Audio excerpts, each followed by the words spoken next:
আগের চেয়ে কমছে না বাড়ছে? বাড়তেছে। তো ব্যবসায়ীদের অবস্থা কেমন? আপনিও বলেন, বলেন, কিছু বলেন না, জানান আপনাদের দুঃখ কষ্ট বলবেন না। হ্যাঁ বলেন। ভাইয়ের নাম? সুজন। কত বছর ধরে আছেন এখানে? আর কাকা আপনি?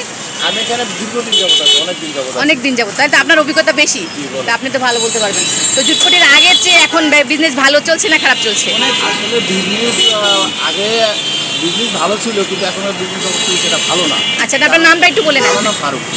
আচ্ছা আচ্ছা, মোহাম্মদ ফারুক হোসেন। আপনি কত বছর ধরে এখানে ব্যবসায় জড়িত আছেন? এখানে 2 যুগ হবে। 2 যুগ হবে, তাহলে তো আপনি ভালো জানেন।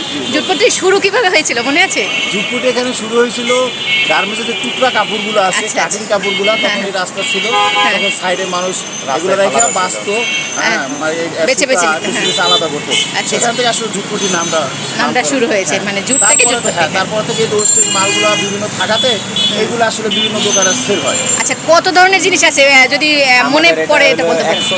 রাশন ভিতরে বসেন, না না, এক ক্যামেরা আসেন সবাই, যান যান, সমস্যা নাই, আমাকে সবাই চেনে এখানে। হ্যাঁ হ্যাঁ, সমস্যা নাই।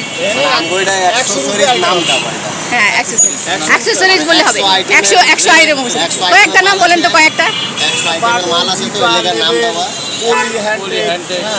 অনেক ধরনের হ্যান্ডটেক লেবেল, সাইকেল লেবেল, এগুলো বিভিন্ন রকম আছে। 100 আইটেমের নাম এলাকা অ্যাক্সেসরিজ দেওয়া আছে। আচ্ছা, খুচরা জিনিস, খুচরা কাস্টমার বেশি না পাইকারি?